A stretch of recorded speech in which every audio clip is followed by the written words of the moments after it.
सांख्यिकीय आंकड़े, statistical data. सांख्यिकी क्या है, इसको समझते हैं। ये हम एक सारणी देख रहे हैं जो कि एक मैच का स्कोर बोर्ड है। इस स्कोर बोर्ड को देखकर कितनी आसानी से हम ये पता कर सकते हैं कि इस मैच में किस गेंदबाज का प्रदर्शन कैसा था या किस बल्लेबाज ने कैसा प्रदर्शन किया है। जैसे कि यहाँ देख के पता लग रहा है कि ईशांत ने सबसे अच्छी गेंदबाजी की है, जिन्होंने केवल 45 रन दिए हैं, 2 विकेट भी लिए हैं और 2 मेडन ओवर भी दिए हैं। और अगर बल्लेबाजी में देखें तो सबसे अच्छा प्रदर्शन गंभीर का रहा है, जिन्होंने केवल 55 मिनट में 62 गेंदें खेलकर 71 रन बनाए हैं। तो सांख्यिकी क्या है? सांख्यिकी आंकड़ों का ही अध्ययन है।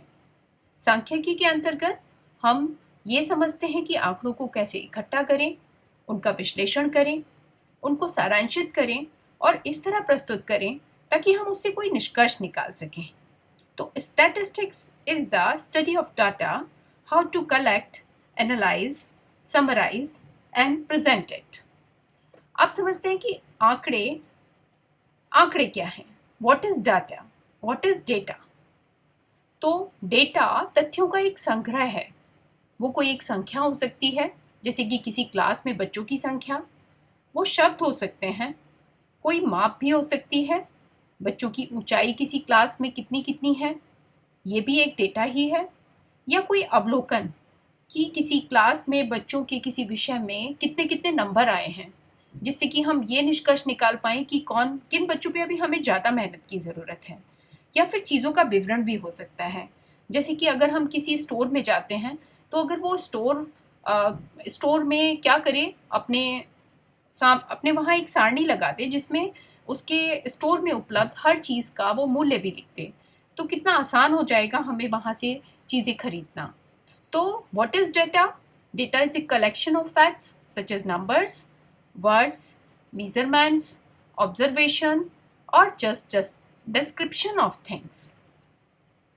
डेटा दो प्रकार का हो सकता है, गुणात्मक डेटा और मात्रात्मक डेटा। तो समझते हैं कि गुणात्मक और मात्रात्मक डेटा क्या है।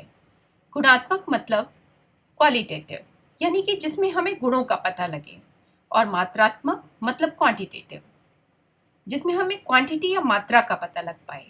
तो उसको एक उदाहरण से समझते हैं। एरो द डॉग के बारे में हम क्या जानते हैं? अगर उसके गुणात्मक डेटा की बात करें तो वो डेटा क्या है कि वो भूरा है और काला है, उसके बाल लंबे हैं, उसके पास बहुत ऊर्जा है। तो ये सारा डेटा क्या बता रहा है? उसके गुणों को बता रहा है। तो हम इस डेटा को क्या कहेंगे? गुणात्मक डेटा।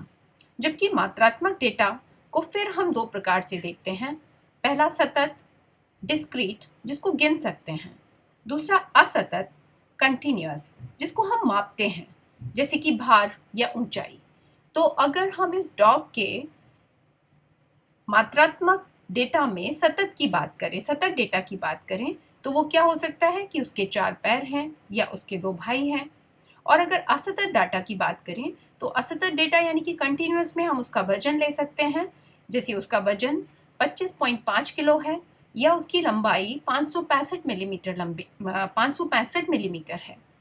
तो इस तरीके से डेटा को हम दो प्रकार से देख सकते हैं, गुणात्मक या मात्रात्मक। और मात्रात्मक को फिर हम दो तरह से देख सकते हैं। पहला सतत यानी कि डिस्क्रीट, जिसको हम गिन सकते हैं। दूसरा असतत, जिसको हम माप सकते हैं।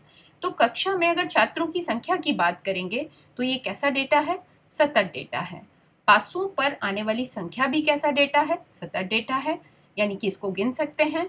लेकिन यदि व्यक्ति की ऊंचाई या वजन की बात करेंगे तो वो कैसा डेटा है? असतत या कंटिन्यूअस, या दौड़ में लगा समय भी असतत डेटा में ही आएगा। आप समझते हैं कि इस डेटा को हम रिप्रेजेंट या इसको प्रदर्शित किस तरह से कर सकते हैं। तो अगर हम इसको इस तरह से चित्रों के माध्यम से प्रदर्शित करते हैं तो हमें इस डेटा से निष्कर्ष निकालना बहुत आसान हो जाता है। हम इसको चित्रारेख के द्वारा यानी कि पिक्टोग्राफ से भी प्रदर्शित कर सकते हैं। तो पिक्टोग्राफ है क्या? पिक्टोग्राफ है कि जब हम डेटा को छवियों का या पिक्चर्स का प्रयोग करके हम डेटा को दिखाते हैं तो हम उसको चित्रारेख कहते हैं। जैसे कि यहाँ देखकर क्या पता लग रहा है, ये जो उदाहरण है कितने सेब बेचे गए हैं हमें ये पता करना है। तो यहाँ पर जनवरी में, फरवरी में, मार्च में, अप्रैल में जो पिक्चर्स बनी हुई हैं, यहाँ पर 1 सेब 10 सेब की मात्रा को दिखा रहा है। तो जनवरी में 1 सेब बना होने का मतलब क्या है कि जनवरी में करीब 10 सेब बेचे गए हैं। फरवरी में चूंकि 4 सेब रखे हुए हैं तो 4 मतलब 40 सेब बेचे गए हैं। जबकि मार्च में कितने सेब, 10 और 10 20। अब ये आधा सेब क्या दिखाएगा, अगर 10 सेब 1 को दिखाते हैं तो आधा सेब 5 एप्पल्स को दिखाएगा। तो इस तरीके से मार्च में कितने सेबों की बिक्री हुई है, 25 सेबों की बिक्री हुई है। और अप्रैल में 10 और 10 20 सेबों की बिक्री हुई है। तो इस चित्र के माध्यम से हम कितनी आसानी से निष्कर्ष निकाल सकते हैं। इसी तरीके से हम अपने डेटा को दंड आरेख या बार ग्राफ से भी प्रदर्शित कर सकते हैं। तो बार ग्राफ में हम क्या करते हैं, अपने डेटा को बार्स बना के यानी कि दंड बना के प्रदर्शित करते हैं। तो ये एक डेटा है जो कि ये बता रहा है कि किसी क्लास में A, B, C और D ग्रेड लाने वाले कितने कितने छात्र हैं। तो ये बार देख के कितना आसान है ये पता करना कि बी ग्रेड में सबसे ज़्यादा छात्र हैं, यानी कि सबसे ज़्यादा छात्र जो हैं वो बी ग्रेड लेकर आए हैं, 12 छात्र बी ग्रेड लेकर आए हैं, 4 छात्र ए ग्रेड लेकर आए हैं, जबकि सी ग्रेड वाले 10 छात्र हैं और डी ग्रेड वाले 2 छात्र हैं। तो ये पिक्चर के फॉर्म में देखने पे हमें बहुत आसानी से हम अपने निष्कर्ष पे पहुंच सकते हैं। हम इसको वृत्तारेख द्वारा भी दिखा सकते हैं। वृत्तारेख क्या तरीका है, वृत्तारेख में हम वृत्त की सहायता से अपने डेटा को प्रदर्शित कर पाते हैं। तो इस वृत्त में जो नीले रंग से बना हुआ हिस्सा है ये सबसे बड़ा हिस्सा है।